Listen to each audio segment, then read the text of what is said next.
Welcome to ChamberTalk, brought to you by North Orange County Chamber, where we explore the stories and insights of leaders, business owners and CEOs from various sectors who are making a difference in our community and region.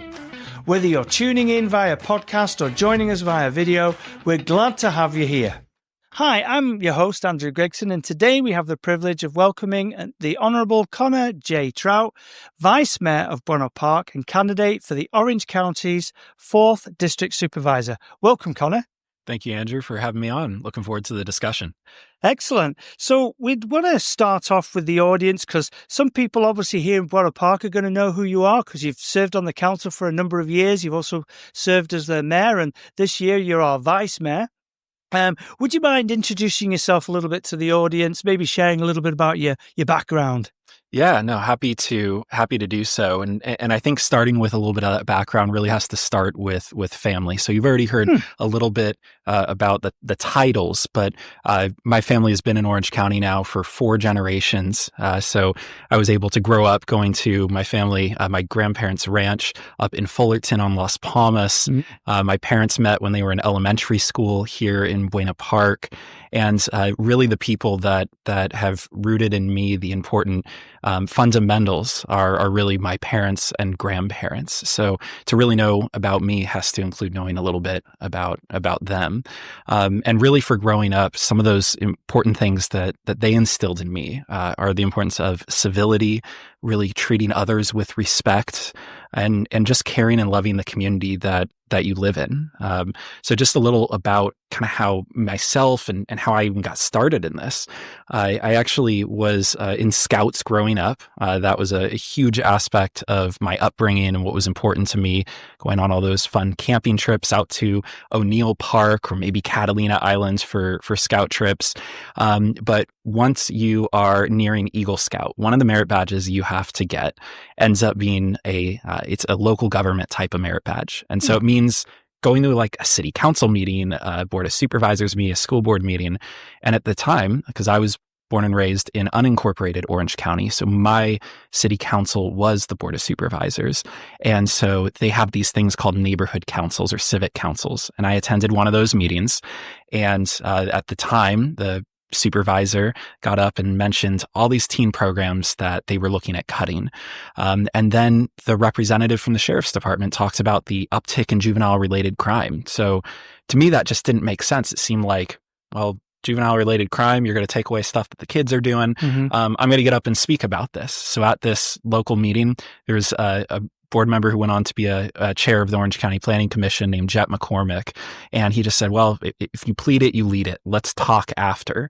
And so after that meeting, I know I'm giving a long-winded way answer of just my simple background, but I think it's important really to lay that foundation for this talk. I then ended up talking with him after. He saw something in me that maybe I didn't see in myself. I am the drive to have a youth voice and youth perspective in government, that we should have generational diversity at decision-making tables. And so I worked with him as well as a county supervisor to form the Teen Leadership Council that advised for the unincorporated area, that area of Orange County, to the local civic commissions. I attended LAFCO meetings, board of supervisors meetings when I was in high school, advised on the youth perspective, getting a wide range of opinions and perspectives from grades 7 through 12. And so I chaired that for a couple years. And then once I aged out, I started to really find some of the niches that I was really interested in. And a lot of that really fell under the juvenile court and the justice system here in Orange County. So I started attending meetings, ended up meeting a judge. Her name's Maria Hernandez, who's now today the presiding judge in Orange County, and met her and found out there's this commission called the Juvenile Justice Commission that makes all these major decisions impacting young people in Orange County, from our access schools, juvenile courts, juvenile hall, group homes, and many other programs directly in school districts. And so I applied for the vacancy. She took a risk and appointed me when I was 18 years old.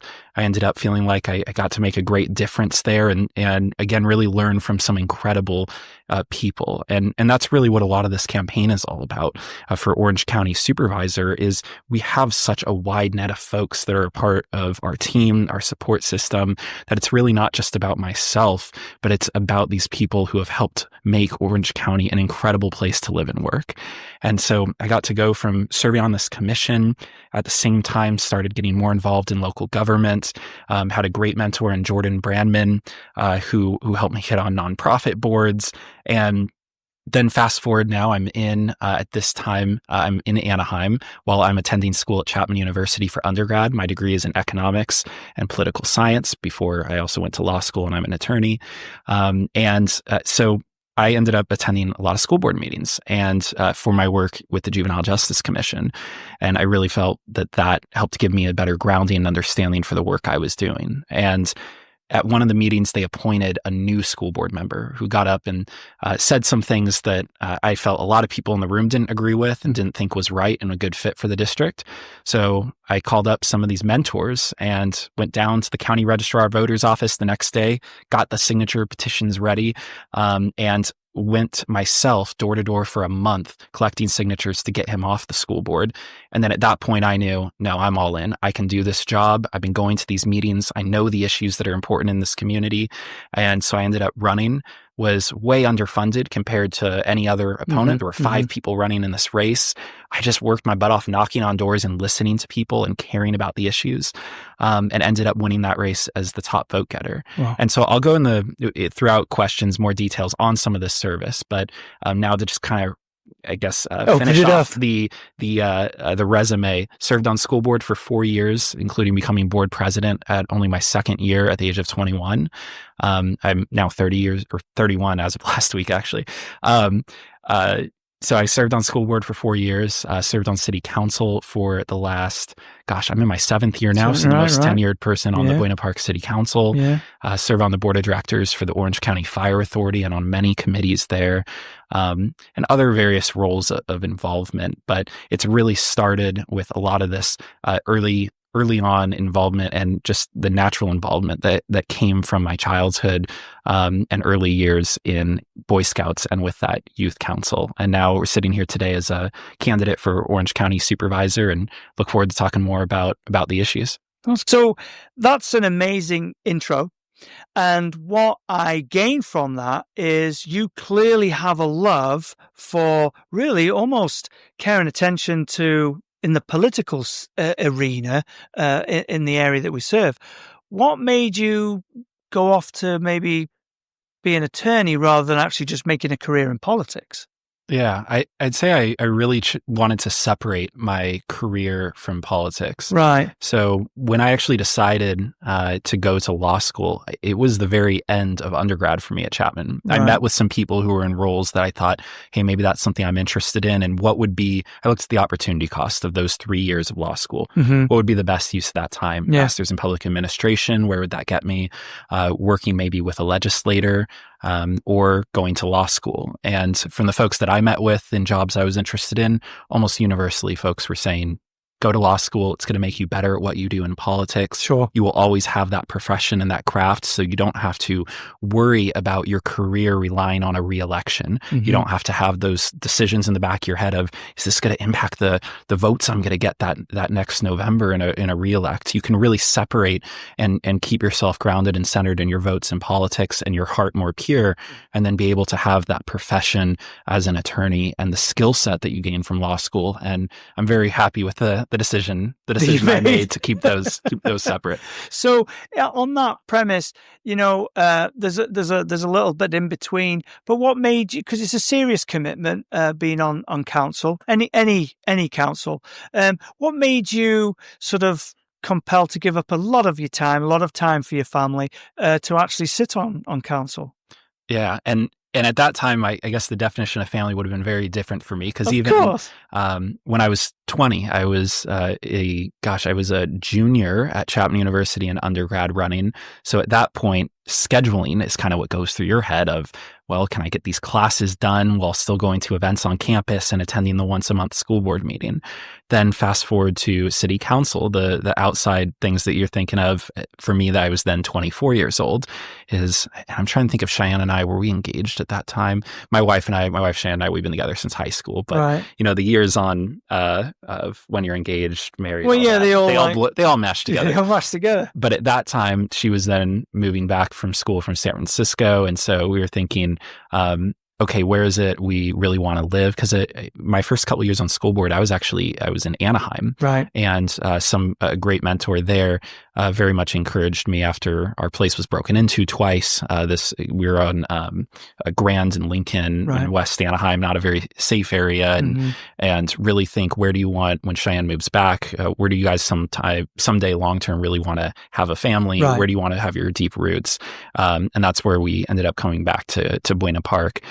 Just a couple blocks away. But at that time, then you're thinking, for me, that was, okay, now I'm in law school, and let's see, kind of that again, it was more of a scheduling thing, I think you think of, versus today it's very different. I have a 1-year-old son and wife. I have a mortgage now. I'm not a renter anymore, which it's near impossible for folks to even buy a house nowadays, especially in my generation. So very grateful for that. But you're balancing a lot more, and it's really, I think, a lot more long-term thinking of, how are the decisions I'm going to make in this next role going to impact my son and his future in the Orange County I hope to be a part of leaving him, and for him to be excited about actually be able to afford to live here and love living here. So I think the perspective changes over time. Now, everyone has an idea of what they think maybe somebody does in office, right? But it's not necessarily quite the same. And obviously for yourself, this is something that, you've taken very seriously, and you're putting yourself out there to be a candidate to the Orange County Supervisor's 4th District, right? So what does the role of Orange County Supervisor entail to you? Yeah. Before you get the job, not when you're in the job. It's obviously different maybe, but what does it sort of like release to you? Yeah, I think one of the things that's important is for people to know what the heck the job is, because I feel like this is the one position where folks don't necessarily have know what they do, really. Instant grasp on that at all.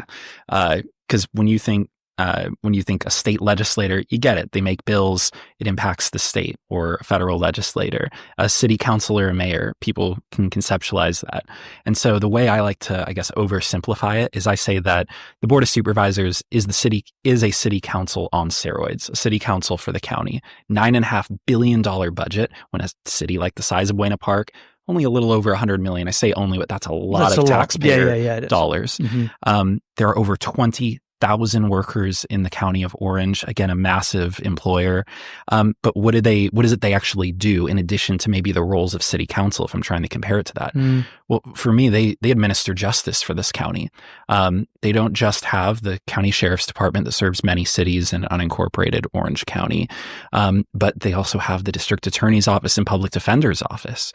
They have the probation department. They have our courts and court system. And these types of things are super important because these are the things that really impact our daily life. They also impact our health. They have the county healthcare agency with CalOptima, and folks might not know. They're like, what is even CalOptima? Even though there's 1 million folks in Orange County who are on CalOptima, when you hear in the news Medicaid, that's what this is. This is our local Medicaid. This is the people who can't necessarily afford healthcare or who need that extra support, making sure they have that they have good healthcare and health coverage and healthcare services. The county also has our libraries. They have transportation. Libraries, except for in Placentia and Buena Park, where we elect our own library district, but the rest of the county, transportation, like the Orange County Transportation Authority, a supervisor doesn't just do this role. They serve on many important boards. They have our county parks and also social services. Those are just a few of the amazing roles that the county is able to really help people and make it a great impact. Because you mentioned a lot of things there, especially with, Medi-Cal, Medicaid, and all the other bits of his, was it OC, Opti-Cal? What is it? Was it CalOptima? CalOptima, and then there's OC Care something, I think. There's something else. Yeah, right? OC Cares. Yeah. So there's a lot going on there. And And it's hard to say, well, my priority is all about the county. But what would you say would be certain things that you would definitely think, because you've been in politics for a long time, what I would like to pay attention to when I first get in? Yeah, preserving public safety is without a doubt the top priority. Improving affordability is incredibly important here as well. And then strengthening our county services. I'd say those are really the top 3 priorities. Right. I could probably go on for an hour on each sure. of those. Right. But maybe if I may, I wanted to talk a little bit about public safety, just because that really is the number one function, I believe, of any local government. We are the closest government to the people, and our job is, if you're not safe or you don't feel safe in your community, we've failed as a government. So for me, it really is a 3-pronged approach on public safety at the county, and that's funding, labor, and advocacy. And so although strengthening public safety is going to be my top priority, and I'm sure every political talking head out there is going to say that, I understand how the county works, how county law enforcement works, and what it is I can do in my role to make a change. So first is on funding. Right now, the county is in a really tough spot with funding. There's this fire that folks might remember from last year called the airport fire. Right. There's hundreds of millions in claims for that. There's many other factors. The county also, it's not just the local dollars from your taxpayer dollars going straight to the county. It's kind of odd. It goes to a lot of the money to the federal government, to the state government, and then they bring some of it back here to us, and the county administers it. Yeah. And so a lot of that is to go back into public safety and the other services I mentioned. But as we're in these tight budget times for the county, there's a lot of hiring freezes right now happening across departments. We need to make sure that we have a county supervisor who is going to protect the budgets of the Orange County Sheriff's Department, of the Orange County District Attorney's Office, Public Defender's Office, as well as all those, again, that administer justice for this county. That includes our courts, that includes our services, social services workers, and that includes our probation department, who too often get forgotten. So funding is the first major priority. Also, what's unique about this office, there's discretionary funding that an individual supervisor has. So although there's 5 supervisors, just like how most city councils only have 5 members, each supervisor has a budget they get to decide with safeguards, and there should be more safeguards in place, but with safeguards, how to utilize those funds in your own district. And I personally believe a lot of this funding should be going towards uses of supplementing current public safety programs that are within the district of the supervisors. Our current supervisor, Doug Chafee, has done an incredible job of doing that support with a public safety collaborative and other unique projects for each department. And that's something you can continue to see from my office as a supervisor at a top level. The second aspect is labor. Orange County is unique because of not just how great this county is, but its cost of living. A lot of people want to come here and be here, but they can't afford to be here.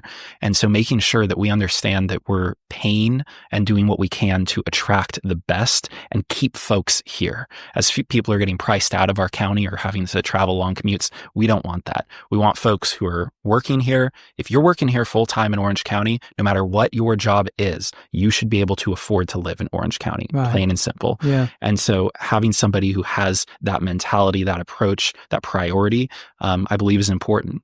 And then the final thing is advocacy. Orange County is what is called a donor county. And basically what that means is just maybe for every dollar you pay in taxes, we're not getting anywhere close to that back to the people of Orange County. So having a strong advocate who has bipartisan relationships like myself, to be able to advocate at the state and federal level for more funding and resources coming back to Orange County, as well as laws that keep our communities safe. We need to have bold leaders who stand up and are willing to be on record supporting certain bills and legislation. We need to make sure that the experts at the county who administer, just because we're talking about public safety, administering justice, who are within the sheriff's department, the public defenders, and district attorneys, we're going to go to those experts and see how can we help your jobs to make sure that we're keeping crime low, and what can we advocate for to Sacramento and DC. So advocacy is crucial. And just to kind of close out on public safety, my background's not only unique on this because of my background, I believe, which has a lot of importance as an attorney. There's going to be a lot of good candidates running for this seat. Pretty much everyone will have had at some point service on a city council. They will all have worked in public Yeah. safety in some way. What's different about my experience is the Juvenile Justice Commission work I talked about earlier. I've worked as a judicial law clerk at the North Justice Center in Fullerton, where I worked under an incredible commissioner and was working on cases that go directly, that get referred directly from the district attorney's office, and also work directly with our police departments. But also I was a mediator for years, mediating temporary restraining order cases and small claims court cases. So at people's most difficult time, I was able to help solve or resolve some of these issues or protect victims. And so being on that from both the policymaking side and the professional side gives me really that deep understanding into the important budget the county has and can really help add that value on behalf of the people of North Orange County. How do you get more funding for Orange County? Because like you quite rightly said, we give all this money up and then only a bit trickles back down. Well, how do we get a little bit trickling back down again? What are your plans for that? So I think there's really a few points on funding. One of them, of course, is advocating to other levels of government, and then making sure on the political side, we're electing, regardless of party, we're electing people who care about their local community. They're not just grandstanders for their next political title or state or federal office or getting in the media, but people who want to bring resources back locally. They do that through earmark requests, basically a special project for your local area. And then you do that on the broader scale of how funding formulas are calculated, how you can basically access your hard-earned taxpayer dollars to make sure they're staying in your community. Another aspect that has to always be talked about and is too often overlooked, the focus is so often at shouting to the higher levels of government, as I've mentioned, or just how we're going to spend more and hope for a return on investment. But for me, I want to see how we're generating revenue in our local economy. And so, as I mentioned, my undergraduate degree was in economics. And so for me, revenue generation has to include not just things like cutting red tape will always be the buzzword phrase you'll hear to make it easier to operate. It's got to include real incentives to come here. Why would folks want to come here? And have their business here. And that includes important investments in workforce development. The county has a lot of funds into workforce development. Our current supervisor, Doug Chafee, has done a good job finally igniting that and getting other supervisors on board to see that we're not just focusing on workforce development, for example, in our homeless shelters or in certain programs. Right. Homeless shelter, I say, just because we have one in our city. Of course. But this is something on a broader scale. We're training folks who own businesses on how to have a better and more successful business. We're ensuring that maybe properties that our city owns that don't make sense to be used for housing, that we're utilizing those lands as best as possible to bring some of our biggest and best businesses. We want current businesses to thrive and do better. Could be things like some cities, including Buena Park, have done, facade improvement programs, how to make it more beautiful and attracting. It can be utilizing taxpayer dollars to make sure that we are putting it back in the pockets of working people and back in the pockets of businesses here in our local community. And then also on big development. Anaheim has done a great job in recent years making sure that they're building new hotels, the Disney expansion happening. I would love to see an expansion at Knott's Berry Farm that's bursting at the seams with people going into their park every day. Right. And there's ways that local governments can do that, including the County of Orange. And so it's beyond just reducing red tape or making it quicker to get a permit, but it's really about incentivizing real change. And you can do that through your land use power, which now I could probably get too wonky and in the weeds on. But for me, raising revenue has to be equally as important as it is just advocating for it.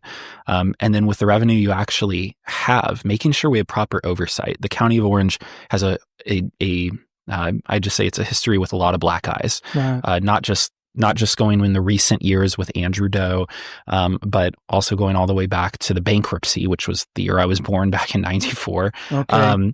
And the county really, I still feel, hasn't reached that high standard like the city of Anaheim has done. They've done a great job ever since their mayor has been arrested, and now he's going to be serving a sentence for his corruption. And they've done a great job changing City Hall there. And we need some changes and real accountability and oversight at the County of Orange, and that includes how the funds are spent. Right. So it's really a many prongs to how to increase funding, get more funding here, and protect the funds we currently have. Now, I love love the fact that you're very pro-business, obviously, because we're the Chamber of Commerce, so that's like it's our job, right? But you mentioned a lot that you mentioned there means working with a lot of different entities. So plans that way, you think, are you going to approach that by dealing closely with city council, with city managers? What's your approach on that part? Yeah, city councils change with each election. I think a lot of my role has to be important to knowing what is the different roles of the electeds versus the staff. Right. For me, I see the electeds as they're the links to the people of their community. They know their local precincts and neighborhoods best, and they're the ones who can help bring forward issues. But how to solve them, that's usually not the electeds. Right. They're not the experts working in a city hall or county administrative building every day. They didn't necessarily go and get that engineering degree and work for 10 years to get in the role where they're at. So I'm going to go directly to who I feel the experts are, which are the workers. Right. At any city, that should be your city manager. Sure. And the same thing goes within county government. So I would go more towards the workers' side, someone as a city manager, and then hopefully they direct more to experts. But that's where I feel the better approach is for a program to have more effectiveness, not just better buy-in from electeds, but true effectiveness in their community. And I would hope that councils rely on their city managers to that level as well. Now, we mentioned earlier, obviously, part of because it's very important to you, which I think it is important to most people, to be fair, about the safety of everything.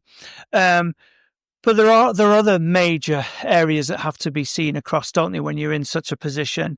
What do you see as maybe a couple of the biggest challenges that you're going to have to face, at least the very beginning when walking into such a position? Yeah, I'd like to go into there's like dozens of topics I feel like I could talk about. So maybe I'll go down the route of public health. Okay. Because that is such a significant aspect of the county budget. Two supervisors serve on the Cal Optima board. Impacts a third of this entire county, not just Cal Optima members, but the programs we have impact even more.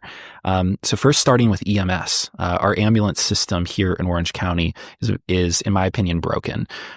We have some cities who fortunately have what are called 201 rights, where we get to decide our ambulance provider. Buena Park is one of those. But the rest of the county is split up into these regions. I'm someone, and this is maybe where I could be different than my opponents, I'm not sure, or the other people running for this race, I'm not sure. But I believe in the public-private partnership model of EMS service. Anaheim has done a terrific job of that.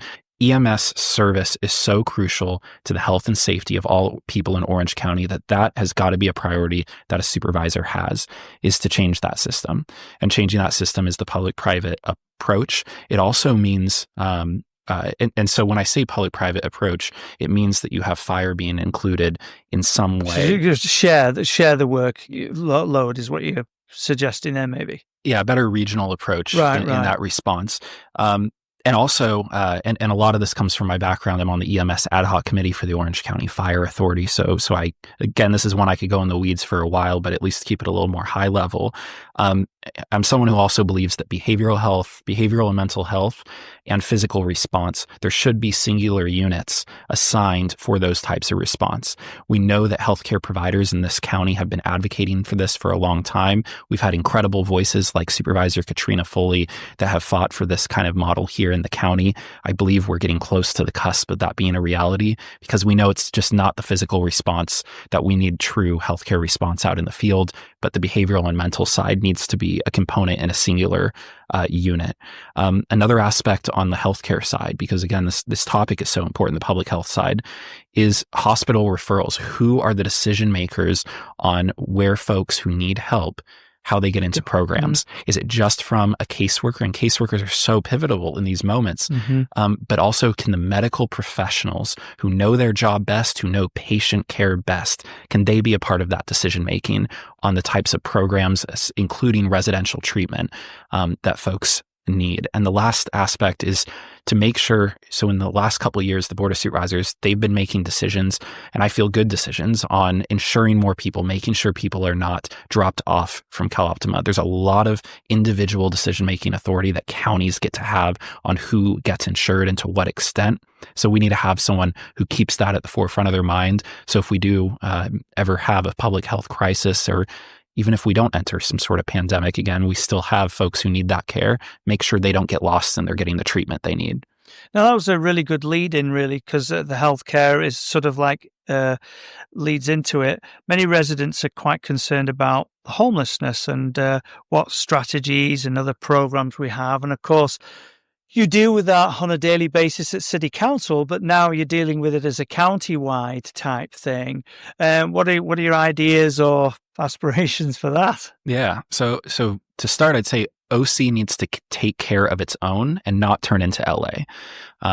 We know that we have people that are homeless on the streets. We know that when the riverbed was cleared by Angels Stadium, it essentially dispersed folks into hotels or motels and then out onto the streets throughout our county. And we've been trying to recover from that ever since. And then you struggle with the issue of, well, if you're doing too much, are you bringing in folks from LA County or from other places getting bussed in, and we're just going to have more homeless folks?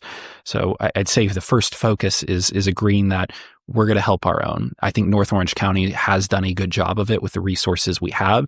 South County has not. They haven't done their part. Just because they don't see people that are homeless on the streets doesn't mean South County is not the source of a lot of homeless people on the streets. Right. People are priced out and they're going to go often where resources are. So first, having that wide range accountability for across the county to do their part. And it's really, I'd say, kind of a four-pronged approach. So the Commission to End Homelessness in Orange County has been putting together a great plan, and cities have been implementing parts of that plan. In North Orange County, cities have stepped up, Buena Park being one of those, Placentia being another, to do these regional shelters. Fullerton and Anaheim have done their part on shelters as well. And cities like La Habra, Stanton, Brea, they've done an incredible job on the administrative support side, connecting with services and referrals, and also being financial contributors. So I think North Orange County has stepped up. Where we've got to put more of a focus is on prevention. The ROI, return on investment, on helping people and keeping them off of the streets. It's much cheaper, much more cost efficient, and I think it makes a much greater impact, keeping people off the streets in the housing that they have. So doing a lot of that type of support. And when I say that type of support, that doesn't really give details. Sure. What I'm referring to is if people are close to evictions, making sure that we have some sort of some additional supports that a lot of other counties have done that keep people in their housing. Right.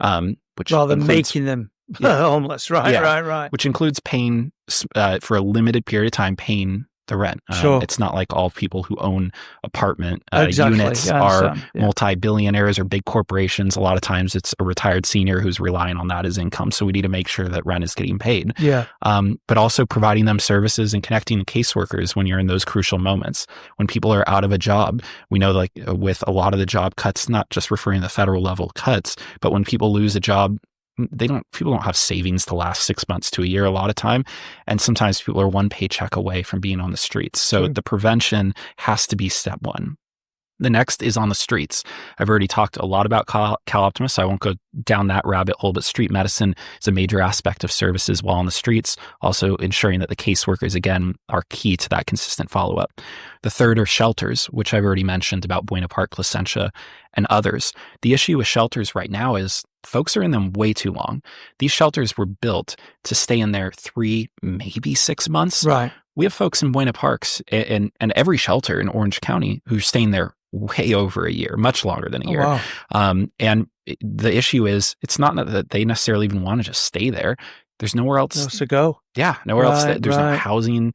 The supportive services we have are good, but if we can't get someone in this to actual supportive housing and have those units available, then they're just going to be stuck in these shelters. Luckily, getting some support while they're there, but it's that final aspect of housing, increasing the supply of supportive units. We know those units are incredibly expensive to create. Not every unit has to be permanent supportive housing for folks coming out of shelters. Sure. And so looking at the programs we have on, if you were to own a rental property and have a unit, and maybe you don't like that, oh no, I have to get someone every 1 to 3 years. We have this turnover. We have to show our unit, try to get it rented out.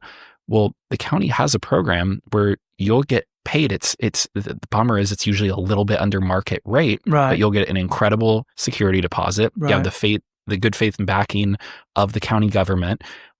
to be able to house a person in your unit. So that type of program, we need to have a much greater partnership with apartment associations and apartment owners. We need to make sure that program gets a better share of funding, even if it means supplementing with some more county funds. I see that as a critical way of getting folks off the street who maybe don't need that wraparound kind of healthcare service or permanent supportive aspect of the units. We got to focus on getting people off the streets, out of shelters, and into housing. Now, you mentioned something that, people don't talk about a lot, but you're definitely on the right track there. So, North Orange County has done an incredible job working all together with all the different cities to try and do the best with what they've got regarding homeless. And you're right. We're not necessarily going to name them necessarily, but there are cities in the South that haven't really done anything at all. With that understanding, how do you stop if cities build it to fix it, that then they just all don't go there to make it more of a fair playing field? Or is it a case of, well, we've got this huge facility out in such a city, and now all the cities have to pay in to help pay the what? Because that's not that easy, is it? Yeah, you have to get cities to agree to be able to step up and pay the money to essentially reserve beds. That's what you're doing. Right. And so that collaborative approach has to start off with acknowledging that there is a problem in your community and you need to be a part of that solution.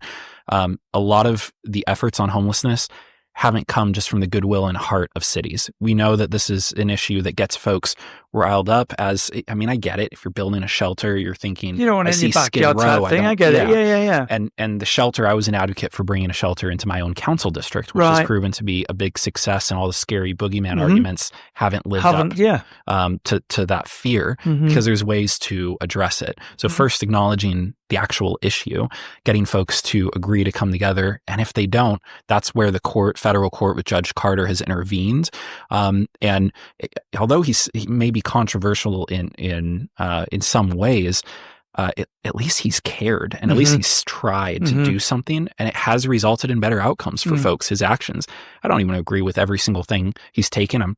He kind of went on some of it maybe outside the bounds of what some people might think could be his authority, but at the end of the day, someone had to step up and do something. Right. And I'm glad he did. Yeah. And so we need a lot more of that accountability at the local level in South Orange County to do what North Orange County has done a great job of, to get people off the streets and into shelters, into services, and into housing. Now, moving a little into local stuff, so support local businesses, and you mentioned about attracting new businesses into Orange County, and obviously jobs and things like that. And then earlier we also, you did mention about, I love that phrase. Maybe it'll be a catchphrase one day, but if you work in Orange County, you should be able to afford to live in Orange County. How are you going to, I suppose, support, or some of the ideas you're thinking of regarding businesses, work, employment? What are your ideas and thoughts about that as a supervisor? Yeah. So I big deal. I know. Sorry, it's a big one, but yeah, what I often hear, and the council district I currently represent is heavily industrial. Right. And what I hear is it's hard to find workers. Right. And it's hard to find folks because, you have to pay people fairly well, which makes sense. It matches the cost of living here. And so first I'm going to mention, focus on really the county worker side and then expand that to businesses. Sure. So on the county worker side, I want to be an advocate for improving lives for workers, that people aren't just another number or just to be placed in a seat and doing some small task that people don't think twice of. They're providing real services to actually help people, and we need to do our part to make their lives better, make this an attractive place to work and live and raise your family. And that includes reviewing options for housing and home ownership incentives. I've seen those are very successful. We know the county, and now this is to the broader public, has done programs to help people with their rent, or at least to get started. Sure. Because again, the point's to get folks into housing, and I'm not just referring to those that are about to be homeless. Sure. The everyday family is having a tough time being able to afford rents and even buy a house just to save up for that that down payment. It's a lot. So down payment assistance programs, I believe, have a great return on investment and is something the county, when it has the resources, which, just being blunt, realistically right now, it does not. Right. But I think conceptually it's important to keep in mind, not just for county workers to attract them here, but to really be able to get people in housing. Because current programs for being able to get assistance, mortgage assistance, unfortunately focuses on the first couple payments of your mortgage. I think that's totally backwards. A lot of counties instead choose to do where the funding goes towards down payment assistance for people who otherwise would have qualified for a mortgage and can afford it. We want to be able to speed that process up. Right. You're saving, your credit score is good, you have a job, but you just can't get to that down payment. And it just seems like pricing of housing continues to go up and go faster than you can ever catch up to. So I think that's an incredible program that's an approach that many counties have chosen. And that's one that I would support. Also on affordability is the high cost of childcare. Some cities like Buena Park's one of the only jurisdictions in Orange County that in any way provides a child care benefit. Every worker at City Hall gets a child care benefit for their kids between the ages of 0 and 5. Wow. That benefit, we've continued to hear stories of how incredible that is. That helps keep people employed and at work when they have to decide, do I go home? Like for me, I have a one-year-old son, figuring out how child care works. You have to go home early. Yeah. with my wife, who's a full-time teacher, and figuring that out.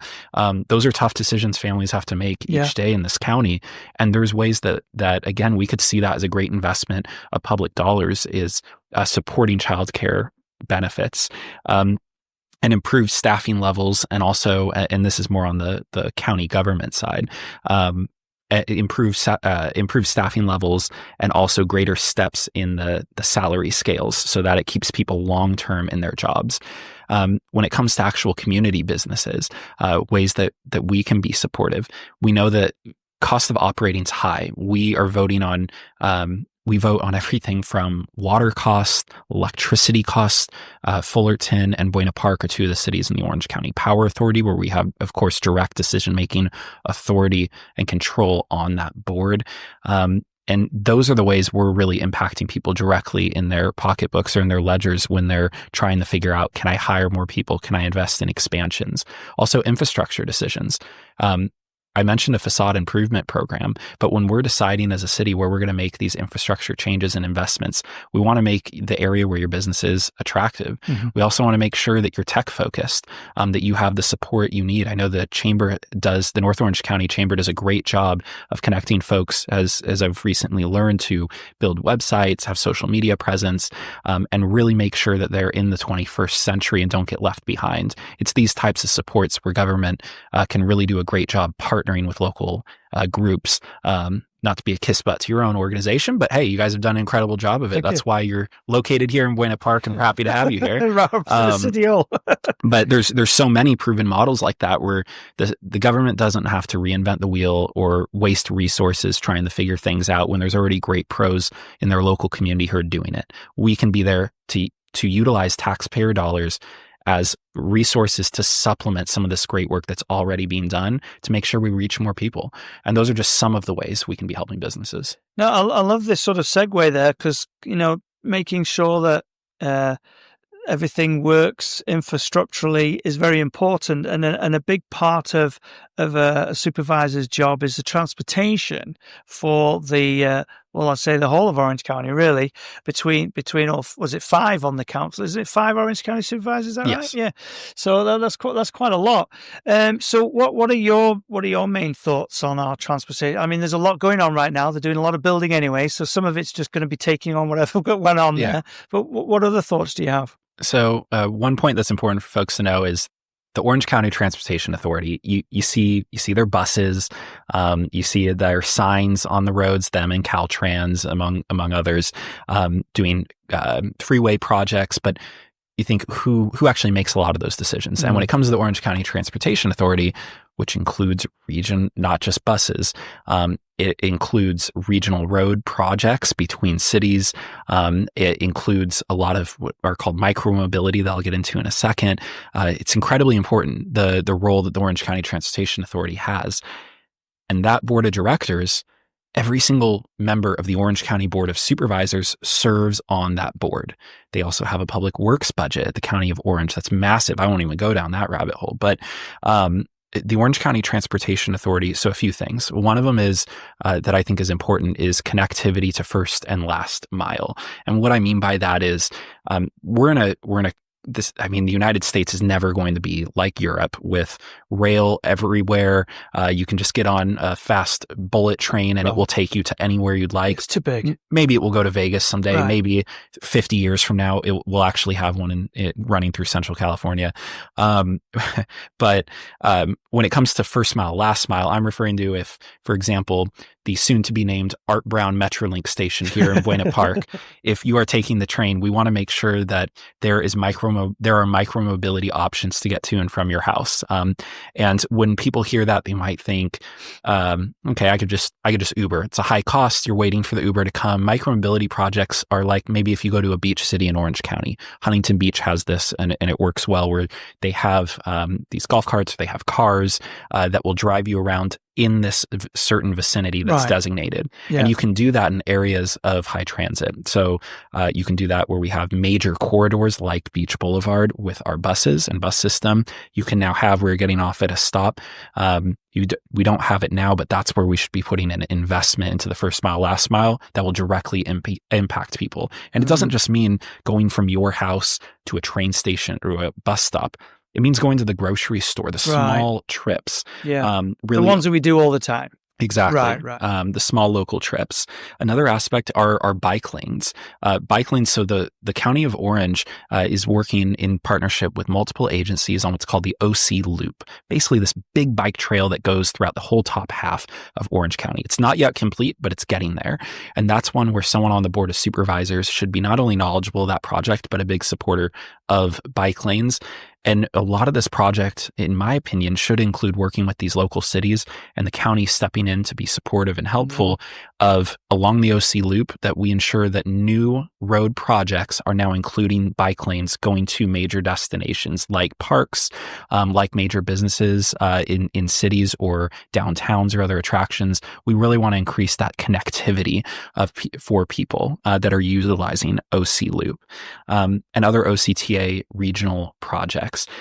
We have some cities in this area in North Orange County that have better roads than others, without naming any cities. It's just, and people know where there's issues, and I know it's trying to get addressed. But cities shouldn't necessarily have to do it on their own. So some cities are much older infrastructure than others. Some things are really outside their control.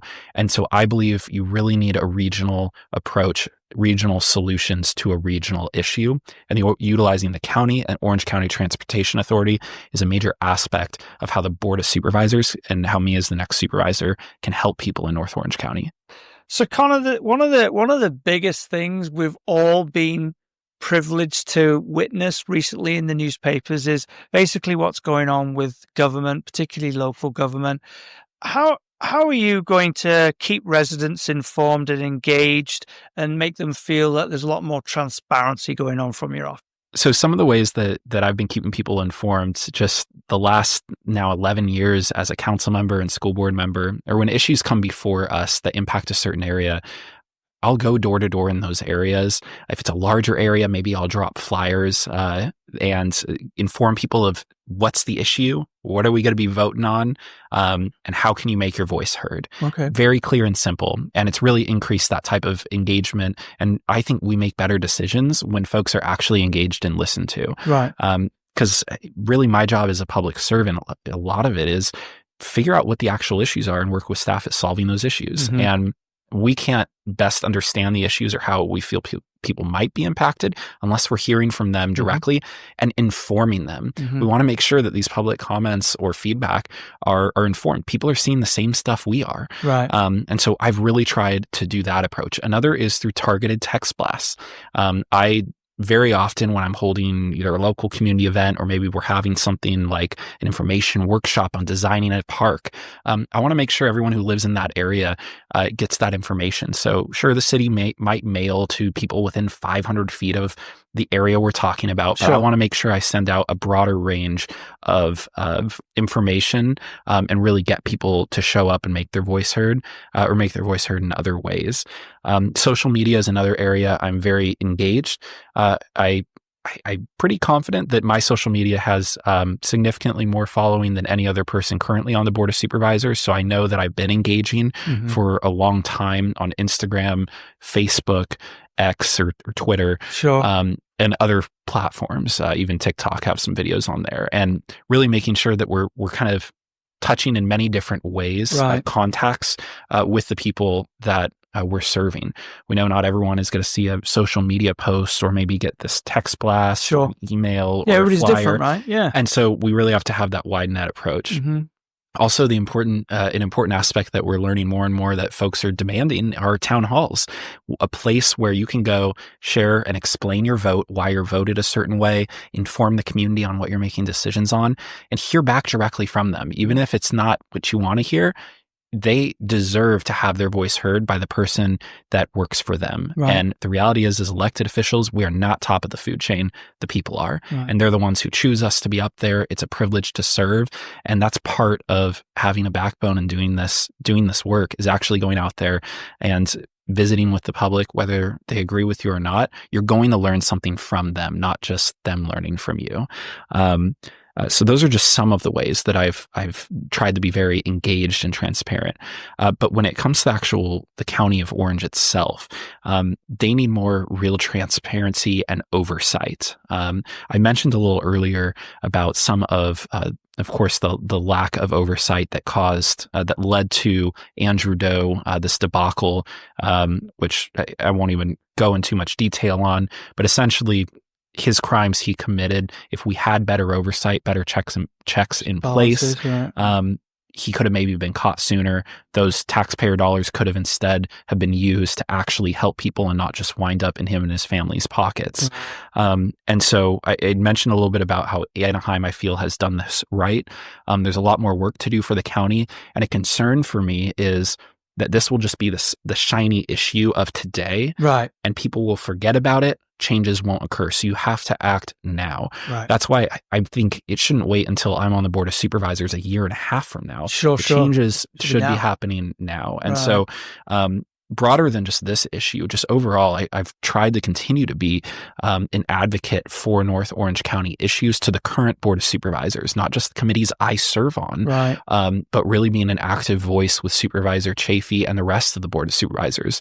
I know all of them to varying degrees of how close we are, and I feel I have a great relationship with everyone on the Board of Supervisors. And a lot of what I do isn't just the votes I take at City Hall right now, but the relationships we have, at least perceived influence that we have. We should be utilizing that to best fight for people now and not just wait for an election to make that decision. Now, it's almost like a lead-in, because you did a great job explaining about how you would be more transparent there and things that need to be done. You know, there's a lot of people out there that might be undecisive.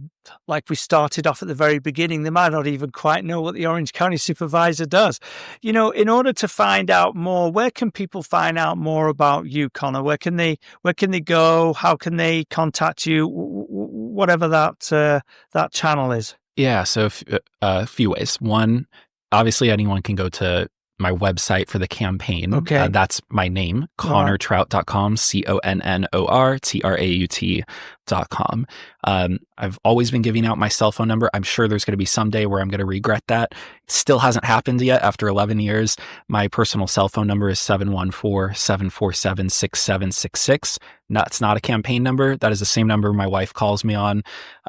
So the same one I get the notifications from the baby monitor when our son Callum is waking up in the night. So that's my personal cell. My email is connor@troutgroup.com. That's a personal email. It's not Traut Group's it's what I use as my personal email. On the campaign side, I do have events usually at least once a month.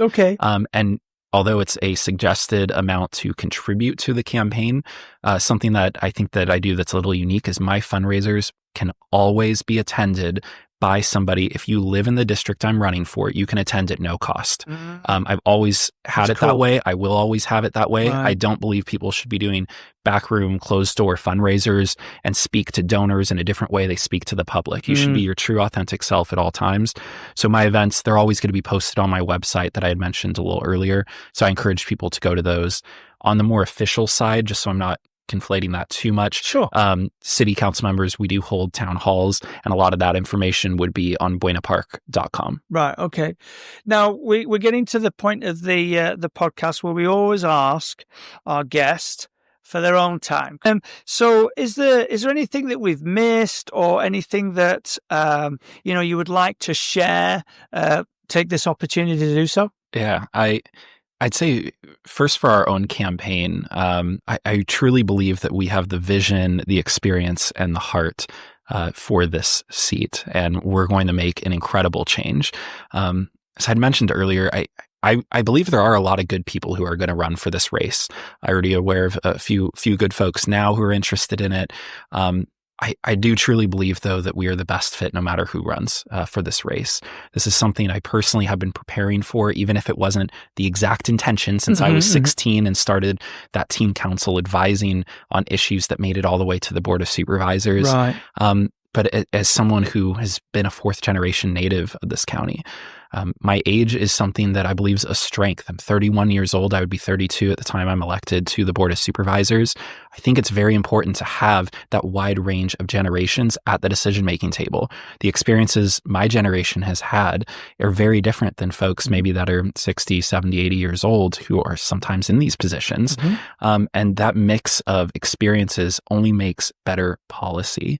But it's also, I'd argue, you don't really have to just take my word for it. Look at who is supporting me. I think it's important to see who is supporting someone, to know kind of what really is their background, how they actually voted, what's important to them.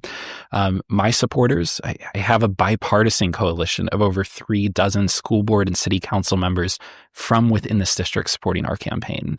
Legislators at all levels of government are supporting our campaign who represent jurisdictions in Orange County. The current supervisor, Doug Chafee, has asked me to be his successor. And that is with a great honor. I have his endorsement, as well as current supervisor Katrina Foley, who's done an incredible job advocating for really all of Orange County. She's been a supervisor who's represented different areas. Also very proud of those who keep us safe, are supporting us. So the Orange County firefighters have endorsed our campaign. I'm not really sure the last time they've endorsed us an open race or an open seat for supervisor this early, and they are all in supporting our race. So our other fire unions throughout this district, LA firefighters who represent La Habra, are supporting our campaign. Anaheim firefighters, of course, with Anaheim, are supporting our campaign. And public safety on the side of the Buena Park Police Association is supporting our campaign. And this really is just the start. Labor as well. Very fortunate that we have the unanimous support of all 48. It was a unanimous vote for the LAOC building trades. The Building and Construction Trades Council has 48 local unions, and it really is a great honor to have their support and be a strong advocate for local hire, veterans preference, and a skilled and trained workforce on public works and private projects in this county. So I'm sharing all that kind of name dropping folks because I think it's important to know that I'm not just operating on an island here, or not just words or talking points, but a real proven track record that those you maybe trust and know best are the ones who have faith and confidence in my track record and our vision for Orange County. And I truly believe we're going to make a great difference together, not just protecting those most vulnerable, but really also bringing better outcomes for everyone. So I appreciate the opportunity to have been here to talk with you today. Really hope turn into the video to earn your vote. And if I don't, that's okay too. It would be an honor to serve you. So appreciate the opportunity today. I love that. Well, thanks again for both your time today and also your service, because you do serve our community. So we really do appreciate that. Thank you so very much. If you would like to hear more of Chamber Talk episodes, visit nocchamber.com and select Listen to Chamber Talk at the front of the page. Until next time, stay inspired and keep making an impact.